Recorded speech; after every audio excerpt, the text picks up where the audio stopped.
Hello and salutations. Welcome to today's lecture, Working with NHANES Data.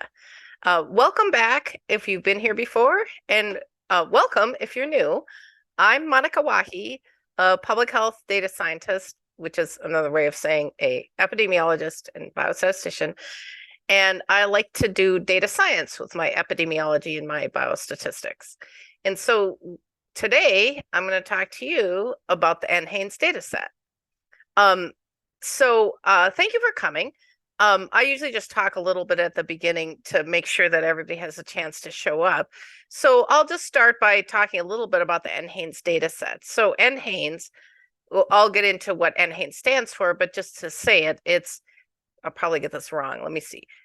National Health and Nutrition Examination Survey. I think I did it right. Because sometimes I say nutrition and it's not nutrition, it's National Health and Nutrition. Okay, health and nutrition, but this was named in like the 60s, okay? So National Health and Nutrition Examination Survey, okay? And so this is a United States cross-sectional surveillance data set, survey examination that will return to the E. So I'm going to talk about this data set because it's not as popular in the US for data wonks like me to analyze as the BRFSS, which is the Behavioral Risk Factor Surveillance System, actually. And that's because the BRFSS is done by phone, and because if you can do a surveillance, like a cross-sectional surveillance study by phone, you can get like 450, 500,000 people, right? Which is big. That's a lot. That's a lot of people per state. It's really big. But remember the E in examination? If you examine people and it's not over the phone, like you're actually in person, you can't have a big N like that. So part of the reason why BRFSS is more popular than NHANES is that NHANES is a smaller data set, okay? But as you probably guessed, well, wait a second, that E is pretty cool, right? Examination. I mean, you don't have that data in BRFSS. Won't that be cool data? And we're going to totally get into that. So curb your enthusiasm, okay? If you're like, whoa, there could be lab data, there could be smoking data, it could be all kinds of stuff, height that they actually measured, not like BMI, that I didn't just lie about my BMI, like they actually measured it. Yeah, that's definitely in that data set. Excuse me, but just curb your enthusiasm, all right? So before I continue, I just want to put a plug in for my free online workshop. It's coming up this Saturday and Sunday. It's a 2-day workshop now. I was holding it 3 days over the week, but this is the first time it's being held on Saturday and Sunday. So maybe that's a little more convenient. We'll see. It's in 2 group sessions, and the topic is application basics, meaning applications, like what are the basics of applications? Because I know, data scientists like me, like I don't really build applications. I do a lot of application design, but why am I designing it? Because I want the data from the application, right? And so because I'm a data scientist, and so I had to learn about applications basics, and I want to teach you about it. And the theme is integrating application pipelines, which if you're not really sure what that means, well, a thing that you should really care about is if you don't have an analytics platform in your application pipeline, you might not be able to get the data out and do your analysis. So you probably want to be empowered with this knowledge. And I admit that this workshop, it's fun because we all discuss different applications we use. But what you really learn about is terminology we use in application development. You learn what it means and how to use it. And I know in epidemiology, when I learned epidemiology, one of the big things was teaching us terminology. And then we were so powerful with our language. And that's what I want you to get out of this workshop, is to learn that terminology. The workshop is based on an actual course, an online course, which is part of my public health data science online group mentoring program. where you make portfolio projects. So if that sounds exciting, like if you get excited about that NHANES data and you're like, oh, I want to do a portfolio project, then I really think you should show up at this workshop, because then you could see what it would be like if you were in the mentoring program. And also talk to me if you think you want to be in the mentoring program, because that's what it's for, right? But if you're not sure, you just want to have some fun little networking learning experience this Saturday and Sunday, please sign up for this workshop. All right, so back to our regularly scheduled program. We're talking about the NHANES data set, which is available online. You can just download it and use it. It's pretty well documented. We'll get into that. And it's a cross-sectional data set of health data set that includes E for examination. And so that's kind of where we're going with this, okay? So, oh, and you want to download these slides. Oh, I forgot to put that link in here. Well, I could, later I'll put the link for the slides, but you want to download these slides because I've got 3 links for you. And they're actually just to blog posts that I have, but they're blog posts about NHANES. And like the first one is just explains NHANES a lot and just kind of in a technical sense. The second one is actually just has a list of data sets that I've curated that you can use for portfolio projects, and NHANES is in there. And then also my third link is ideas for portfolio projects. And again, if you were in our mentoring program, you'd probably find those particularly relevant. But some people are like do-it-yourselfers. You can do your own portfolio project.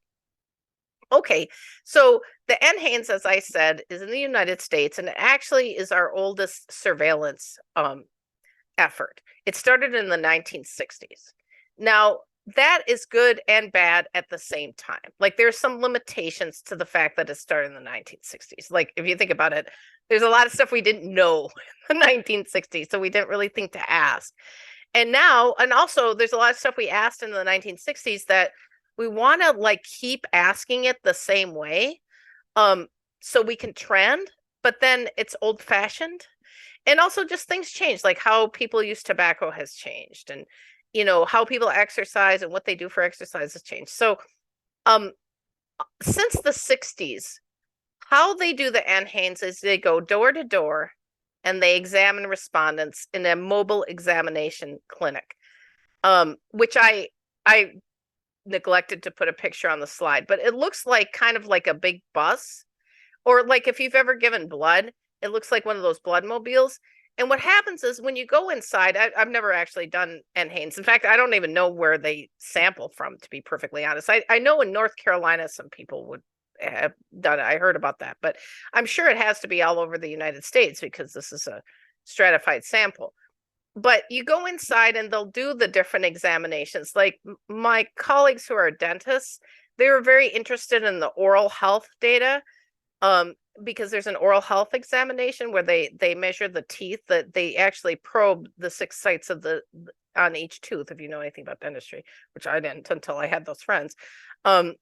Another thing they did, one of the things that sort of they do is they have exams and then they have questionnaires. So they have like this osteoporosis questionnaire where they ask all these osteoporosis questions. And then they have this oral health exam where they examine the oral health, but then they might have a questionnaire where they ask you about oral health. So it's pretty complicated. They have a lot of different measurements. Like, honestly, if you go through all of them, you'd probably be exhausted if you were a participant. But anyway, one thing that I want to highlight about NHANES is that a lot of the questionnaire questions on the BRFSS are the same on NHANES. So like you might have heard of the general health question, like how would you rate your general health? Excellent, very good, good, fair, and poor, I think are the choices. Like that, those questions are identical in BRFSS and in NHANES, but you get a lot more in NHANES because you've got this examination and you also have other questionnaires. Okay, so what's in NHANES? Look at this big diagram. There's just so many questions they ask. They ask about comorbidities. They have a big diet module. They talk about alcohol consumption, reproductive information, things like women getting reproductive health things, and also men that ask about prostate. They ask about the certain medications like the osteoporosis. Are you been prescribed medication? They ask you about your leisure activities, and um they even, I think, do labs. They have some labs. We'll look at this in a second. But this is like, if you're salivating, you're going, oh my gosh, I didn't know that they actually have this data available online. That's kind of why I'm presenting this, is because it's kind of a curb your enthusiasm thing, because there's like kind of an issue with it. Okay, so don't get too excited, but I'll end with a happy note, because I can tell you what you can do with this data that nobody's really doing right now.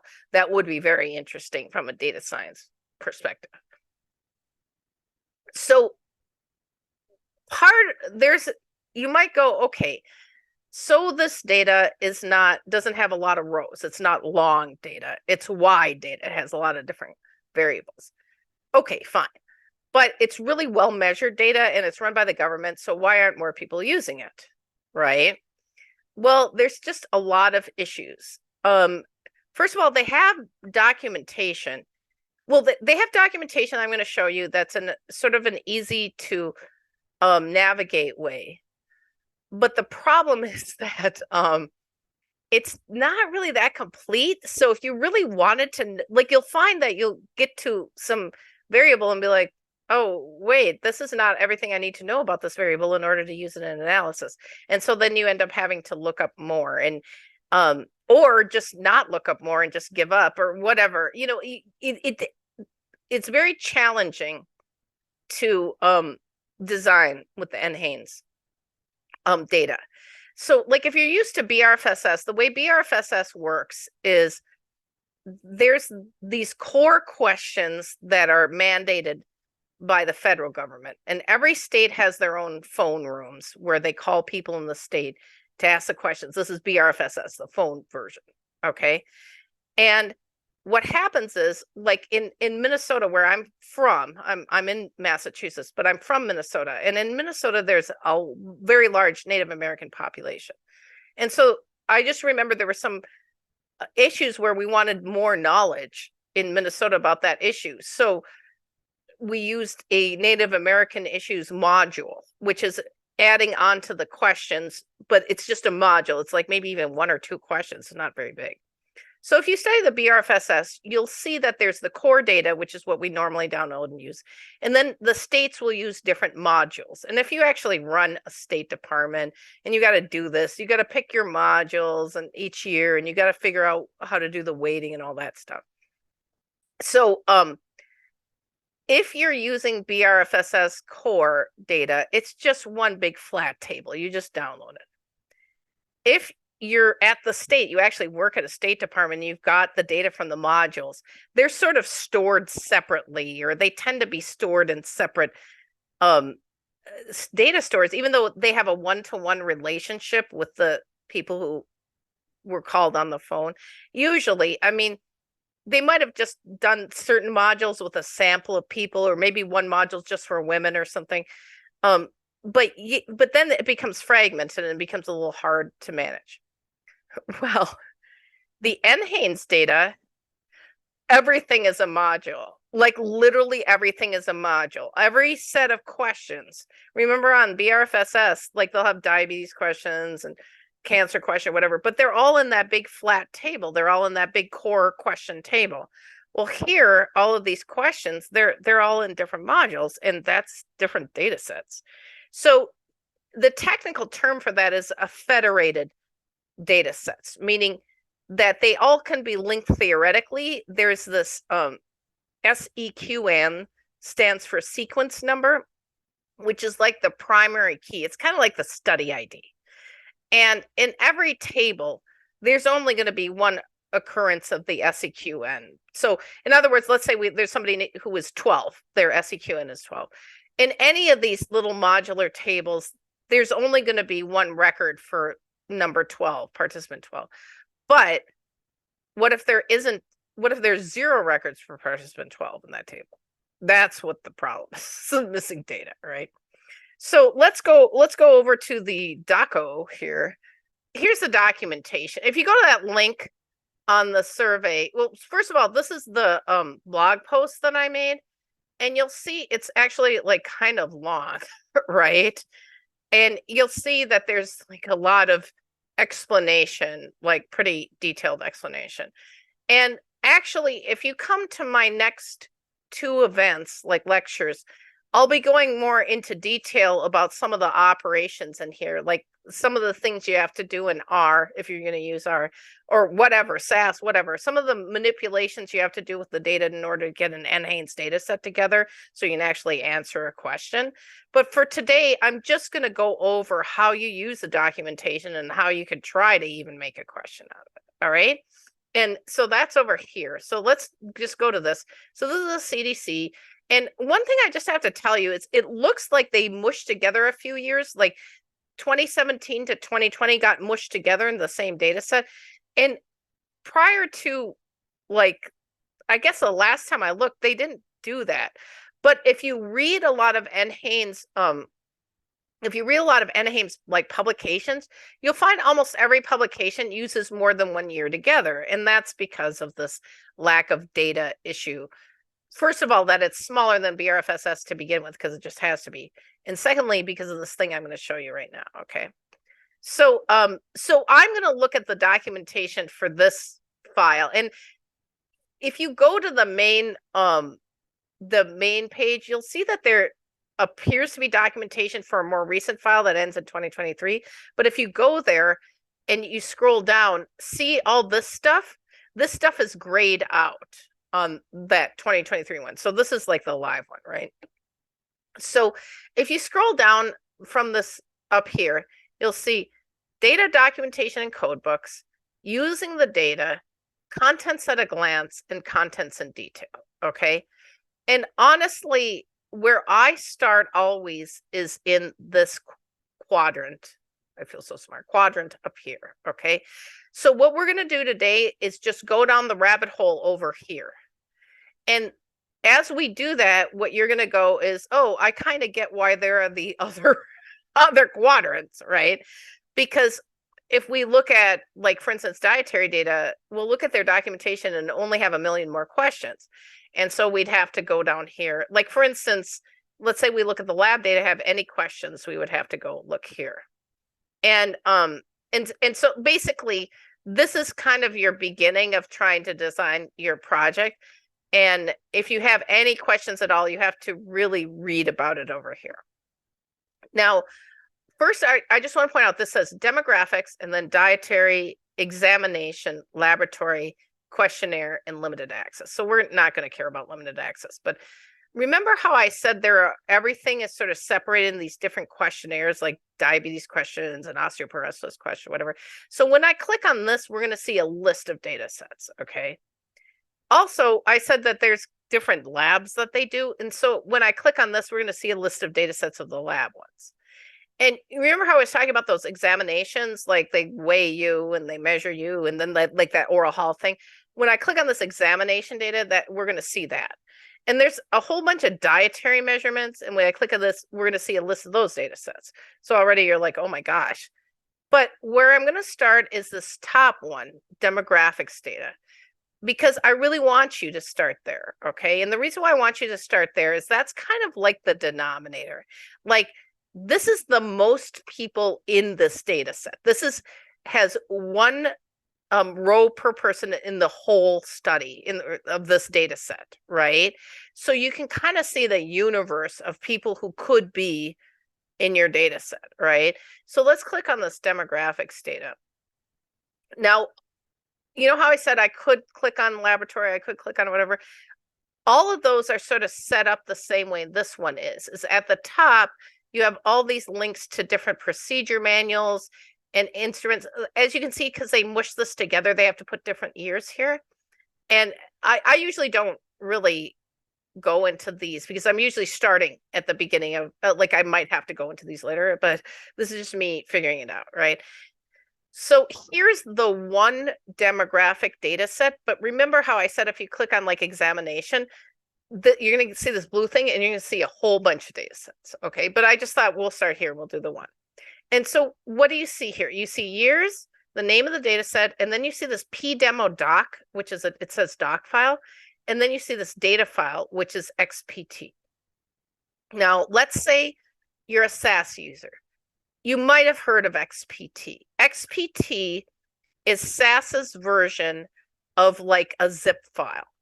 So if normally when you have a SAS file, like a regular old SAS file, it's like, let's say I had a SAS file called hospital data.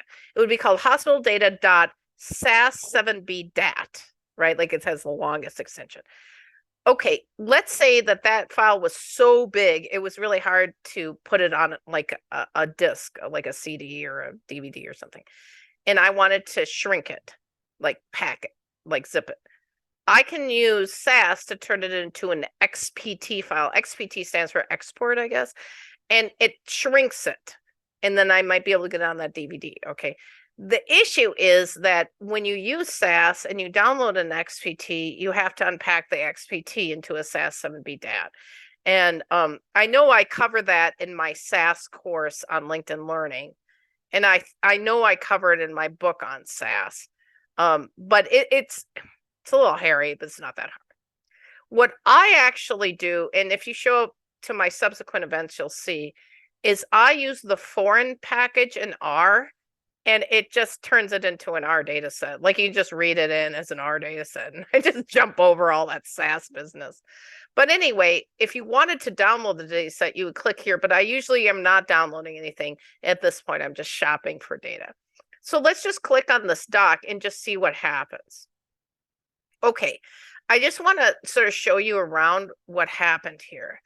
So those of you who are older, go back to Windows XP, SAS. Let's go back 20 years. Yeah. All right, now you're in the right mood. So this looks like it's about 20 years old. So it's got two panes. There's a pane on the right that has this, and then a pane on the left here, so remember what we just did. We just clicked on an actual data set documentation. This happens to be demo. If you wanted oral health examination, you're going to get another page like this, right? And so you just kind of have to get used to this format. So what does this page say? It says some header stuff and some description and, some information in here about the different variables. But this is more like qualitative stuff that you can read that's deep, okay? But let's say you just want to shop for variables. Then you want to look over here at the right. Now, like you can see, these kind of look like variables, like sequence number, SEQN, and then you have data release cycle. But like here, RIA gender, that's gender, and then RID age year, like everybody's used to RID age year. It's from BRFSS. And if you scroll down, if you're an old government wonk like me, you're kind of used to some of these names. But this is a demographic data set, so there's nothing really more than demographic, like marital status, pregnancy status at exam. And in fact, actually, let's just look at marital status. So I'm going to click on this, and I want you to see what happens. See that? It just basically scrolled down here. Like, see, this is marital status, pregnancy status. Like, I could just scroll up by hand over here. Okay? That's not to, like, put down that list on the right. It basically is a lot like a PDF. When you have a PDF with bookmarks, but those are on the left. And this is kind of like a PDF with bookmarks on the right. So I'm not putting it down. I'm just saying, wow, this is really old fashioned. Okay, so we get to here. And those of you who are used to SAS, you're sort of seeing, oh, this looks like a SAS codebook output, right?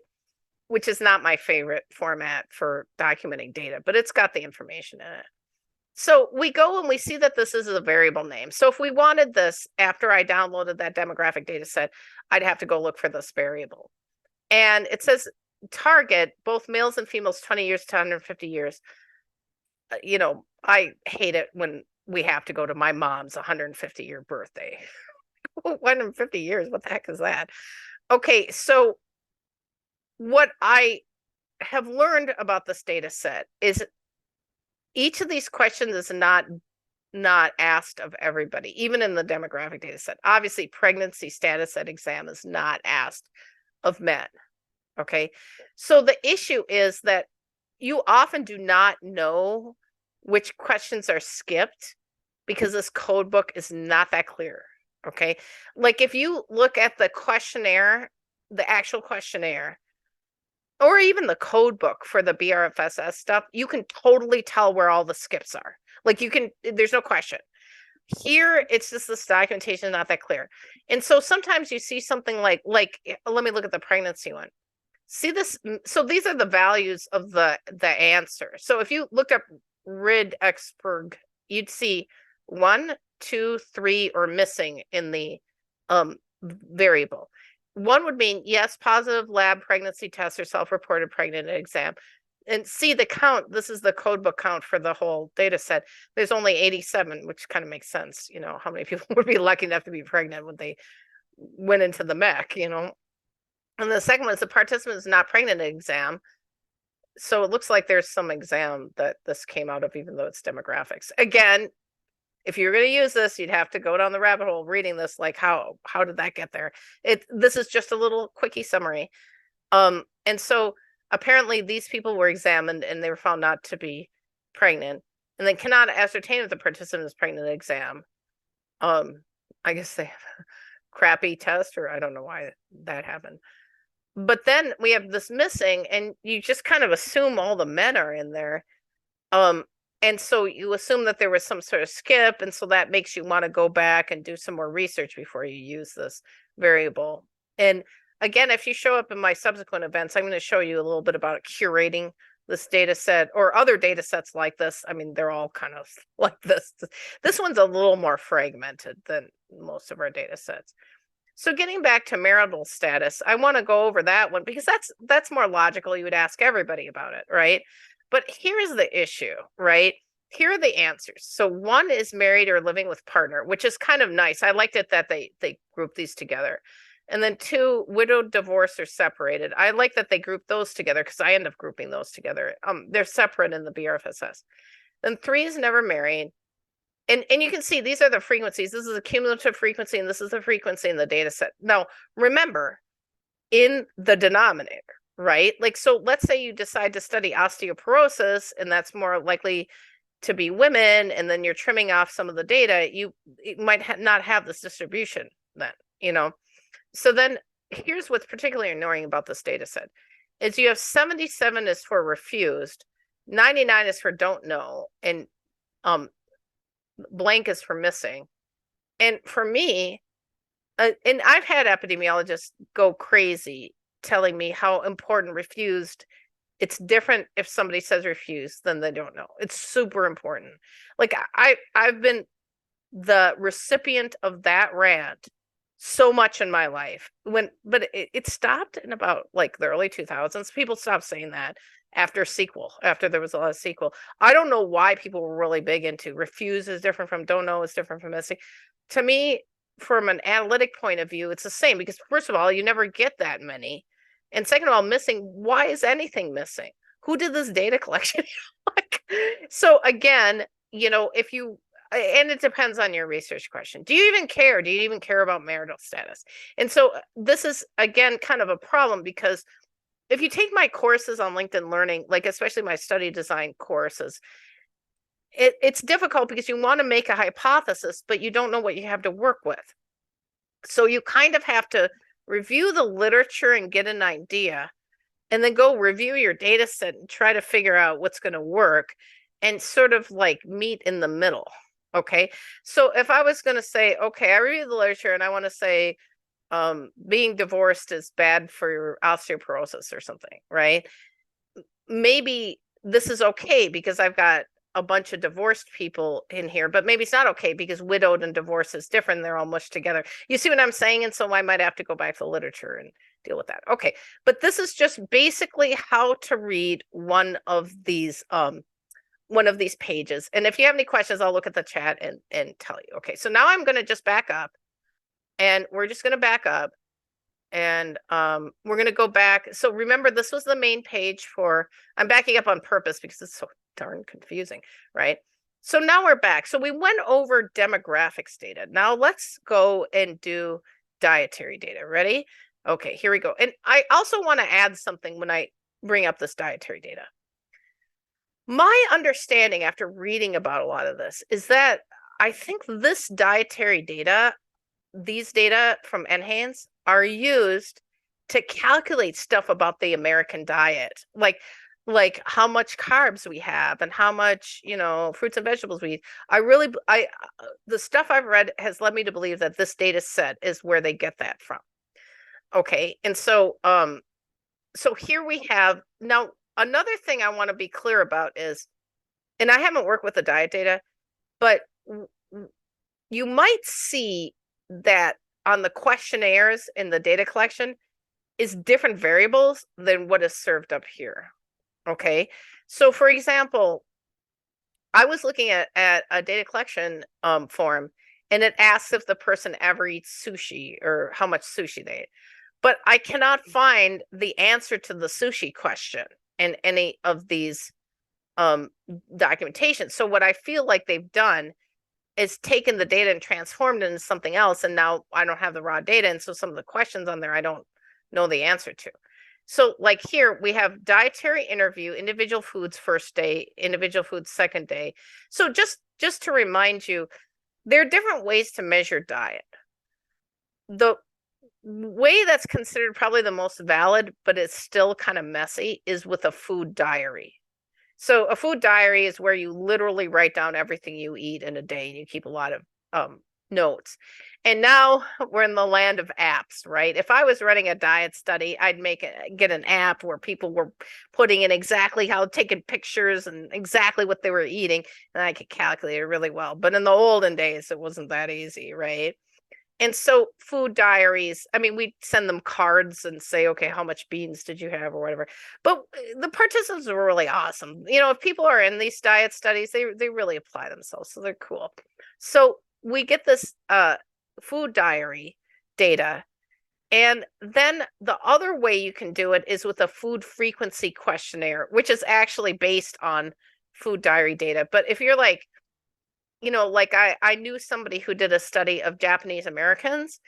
And so maybe a food frequency questionnaire for people who are not Japanese Americans isn't going to work in Japanese Americans, but a food diary will. So I'm not sure what was really going on here, but it looks like they did a bunch of food diaries. And as you can see, they made a whole bunch of data sets out of this. And I won't go into these because I don't really understand them, but you might be like, well, why did they do that? And I think it's because they're feeding that official American diet thing, which is, so one of the things I realized when I worked at a state department for a short time, mostly when I've worked at the government, I haven't worked at like a state health department, but I did for a very short time. And one of the things I realized that kind of hit me over the head is that the government collects this data for the government. Like the government has needs, right? And so the government sort of prioritizes its own needs. So if you were like, I don't really care about diet, why do they go through all this food diary stuff? Well, the government needs the data, so sorry, that's going to take precedence over what you want, right? So yeah, and if the government's not getting the data, the government can't make policy.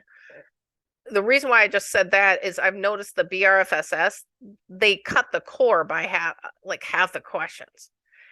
They don't have good measurements of like a lot of like marijuana use and like e-cigarette use, in my opinion. And I don't think they have good mental health measurements. Look at the epidemics we're having in the US. Like, shouldn't they be doing a better job of measuring that? So that's when the government's not measuring stuff the government needs, watch out, right? Okay, so now I'm going to click on the examination data one. This is one that you're probably more likely to use, unless you're a nutritionist. You probably wouldn't use the other one. But I want you to just see, now remember, this is examination. So like a clinician or somebody measured these people. So we have like audiometry. So are you into hearing? You could study that. You have to know how to undo the data and figure it out. Here we have blood pressure. That could be very interesting, right? We have body measures, and this is probably, I'll click on this one because this is probably something we would really want, because we have BMI in here. There's some weird stuff in here. Like we have head circumference, and we have standing height, upper leg length, upper arm length. So It's like I didn't know what was going to be in here, but now that I see that there's hip circumference, waist circumference, waist to hip ratio is a thing. So if you were studying waist to hip ratio, you could get it out of this, right? So this is kind of interesting stuff. And that was just this body measures. The reason I clicked on it is I've clicked on it before, so I kind of knew what to expect. Here, I don't really know. So this dual energy absorptionometry or whatever, I don't even know how to pronounce it. This is a lot of that bone marrow density stuff, I think, that is related to the whole osteoporosis. But as you probably are realizing, even I don't really understand all these data sets, and I'm really kind of good at this stuff. Each time I use a data set in NHANES, I have to really study it and study the domain. But like, I'm going to literally click on this one, this oral health dentition, because I've pretty much memorized this one because I did studies with it. Okay. So one of the things, like, I'm not an expert at dentistry, but one of the things that's really important to dentists and to public health people is how many teeth people have lost, because you don't want to lose your teeth. And you can lose your teeth through two main ways. One is through infections. There's different ways you get the infections and then they fall out. And the other way is trauma. You just get hit with something, your teeth fell on. But this idea that the more common way you lose your teeth is through these various conditions that are infections, essentially. And so it's nice to just know how many teeth a person has, and that can kind of be a proxy to how healthy their mouth is. But of course, that's not even in here, right? Like how many teeth the person has is not in here. But for each tooth we have, like, see, there's 32 teeth. The clinician in NHANES filled out for each tooth its status, right? Like primary tooth present, that's when you're a baby, right? Or permanent tooth present. See, that's why this is 0, because these were adults. And then dental implant was, I guess nobody had a dental implant in tooth number 1. Tooth not present. So this would be like, okay, they don't have the tooth. And permanent dental root fragment present. That's kind of a weird one. Could not assess and missing. So I would have to go through each of these. If I remember correctly, we didn't do the study. Like, we were my colleague and I were working with NHANES, but we were looking at different things. And I think we just didn't have the patience to go through and add up the number of teeth from this. And so many were missing. Like, see how this is 494, 494, 494. I would expect that these 494 are the same 494, and that there's 494 less people we can take out of the demographic data set, because if we were really going to count the number of teeth and want a valid number. So that's why I'm saying, like, remember how I said curb your enthusiasm? These data sets are not served up in a very easy to use way, and I totally don't know why, because the government is using them for their own stuff. You know what I mean? Okay, so that was the examination data. Let's go into the laboratory data. And I have never used, sorry, you don't want to hear what I have to say. I've never used the laboratory data, but I have wanted to, okay? But you can already see what the problem is. Like, albumin and creatinine from a urine sample is separate from arsenic from the urine sample. Here's HDL, and here's LDL and triglycerides. So if you're a lipids person, like, oh, my olden days, I used to be a lipids person, in your data set, you're going to want HDL, triglycerides, LDL, and total cholesterol. You want that in one data set, okay? Now, if this HDL is measured in August 2021 and this LDL in October or whatever, or when was it measured? It's a date published. Like, I don't know if I can get these measurements on one person. Like, how many people have all three of these on them?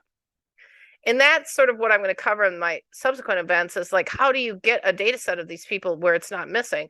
Like here, I didn't have to look at this, so let's just look at this really quick. So see this code? Oh, so cute. This is, which one did I click on? This is the HDL.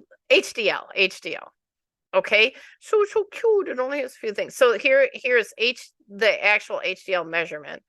And again, it's like code or value is 5 to 189, but you don't know the distribution. And look, there's like 1370 missing, right? So remember that number, 1370. We're going to back up. So that was HDL. Let's look at LDL. Okay. Okay, well, this has got a little bit more. Here's triglycerides. Let's go. Okay, missing is 440. So it's like, okay, well, that's actually better than the last one. But this is kind of like, so if you were like, well, Monika, I don't even know if I could get, like, when you do lab studies, you actually need a lot of different labs and you need to look if they're correlated. And, I don't know if you could actually put together, I hate to say this, but I don't know if you could put together like a real actual analysis with like exposure and outcome and it's like a subpopulation and be able to put all the confounders in and do everything you need to do. But, and this is the fun part that I promised you, I think you could do a lot of really interesting data studies, like in portfolio projects, like visualizations of especially this lab data. So the problem, if you're an epidemiologist, is you're seeing a lot of selection bias, right? Like, why are those 440 missing? Why is it different? Who's different from each one? So that's selection bias. So those of you who are pragmatic who say, well, why don't I just take the demographic data? And if I want this from this exam data, BMI from this, and the labs from that, let's say I start out with 5,000 people, and just to get the filled in variables, I get it down to about 200 people. They're the ones with all the filled in variables. And I'll be like, those are the 200 healthiest people, probably. Those are the 200 A students. That's what I say. That's what selection bias is, basically, is that you're trying to do a study on a whole bunch of people, but you only get complete data on a few people because they're A students in your study. So I'm like, okay, I don't feel comfortable about any. And then plus there's weighting. How can you put the weights in for the states and all that on top of all this, right? So I don't really trust the NHANES data myself. I don't trust myself to use it. Maybe somebody else can use it. But I do trust myself to use it for like as real life data that you can take a look at relationships in. You can look at relationships between the different labs, among the selection biased data set. You can study it descriptively, right? And that's what is kind of cool. So if you're like, okay, I want to do a portfolio project in health data science, and I want to have fun joining data sets and looking at selection bias, NHANES is perfect. But then after that, you could probably make some cool visualizations. You could probably look at the correlations between this lab data. Let me get on to this questionnaire data. That's sort of the last tab I was going to over. Again, this is all fragmented. There's different number of people in each data set. Some of the questions are kind of lame, like you would not want that question. But some of the questions are really cool and interesting, and not everybody's doing anything with them. Like, look at this early childhood stuff, health insurance, hepatitis, access to care. I mean, look at this. All this stuff is in here, and people aren't really doing much with it. And I believe it's because of the selection bias problem, because you just really can't do a lot of inference, right? But you can, like I said, look at relationships. You can say, okay, this is a biased sample, but let's just look at and it's cross-sectional, so you can't really do any, say this caused this, because you're just measuring it all at once. But you can make some sort of deductions, and maybe you're just kind of saying this is an example of some American phenomena, the way their nutrition is. I don't know. But yeah, so this is mainly what I wanted to teach you today, is how to use that code book, how to think about those different data sets, and how to sort of approach designing a study with NHANES data, knowing that the first thing you're going to have to do is do a whole bunch of joins and see where your missing data are. And you're probably going to have selection bias. It's probably not a good data set for making any big inferences, but it can be a great data set for just looking for relationships. If you weren't here at the beginning, let me introduce you to my free online workshop in application basics. Well, you just got done seeing me navigating an application, right? How did that get there? Why does it look like Windows XP? What should it be nowadays? Well, if you want to answer all those questions for yourself and have a lot of fun doing it, please show up on Saturday and Sunday for my workshop. It's all data scientists who want to learn more about applications and like how they, the theme is integrating application pipelines. And it's how the applications sort of fit together, how they're linked together, kind of the way I was just describing this NHANES data set. How does it all come together, right? And the reason why you want to learn that as a data scientist is because you're probably going to be analyzing data. Like this NHANES data set is totally old-fashioned, like where we go around doing surveillance. Probably the data you're going to be analyzing comes out of apps, right? Health apps or medical records apps. So you really want to understand, like have a basic understanding, a literacy about how they're designed and how they run and how they're pipelined together. So you know how to get your data out and you know how to analyze it and interpret it. So the application basics workshop is based on an online course that I developed that is one of the core courses in my public health data science online mentoring program. So if you're interested in that, just contact me and I'll talk to you about the mentoring program. We'll see if it's a good fit for you. But in any case, this is my contact information, and hopefully you'll download the slides for this. Monika, this is helpful. Any thoughts on using BRFSS compared to NHANES? Okay, I will give you my summary, okay? If the BRFSS core questions have good measurements for what you're trying to study, use BRFSS. If the data are not available because maybe you need measured BMI or you need a lab or whatever, try to use NHANES, okay? So in other words, if you have a research question that you think can be answered with the variables in BRFSS, the answer is yes, it can be answered with those variables. Go ahead, answer it with that. Don't play with NHANES. But if you can't answer it with BRFSS because you just need variables from NHANES like LDL, cholesterol, or whatever, then you have to go down this rabbit hole I'm describing. And if you show up at the subsequent events, and also read that blog post, the blog post basically goes over what I'm going to go over in the subsequent events, which is the fact that you have to really study what variables are present in a whole row of data. Like how many records can you get with all your variables filled in? And do you feel comfortable enough with that data set to actually answer any questions? So that's it's sort of like when you approach NHANES, if you're forced into NHANES because BRFSS doesn't have what you want, you then have to be sort of forced into a contingency plan because the data is not going to be that stable or that big. I hope that answers your question. Any other questions before we leave? I encourage you, I just started a company page on LinkedIn. I realize it's better to run events. I'm teaching about applications. I don't even understand them myself. Like LinkedIn keeps changing on me, but I found it's better to run events from a company page. And also I can post the videos on it, when I finish the videos. So I appreciate if you would follow my company page and check back, because I'm going to always have these events on there and workshops and any learning goodies that you want.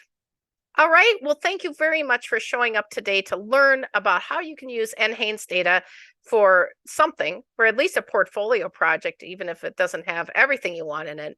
And I hope to see you at my future events, and I especially hope to see you at the workshop. All right. Have a good week. Thank you for watching this video, which is part of the Public Health to Data Science Rebrand program. If you are interested in joining the program, please sign up for a 30-minute Zoom interview using the link in the description.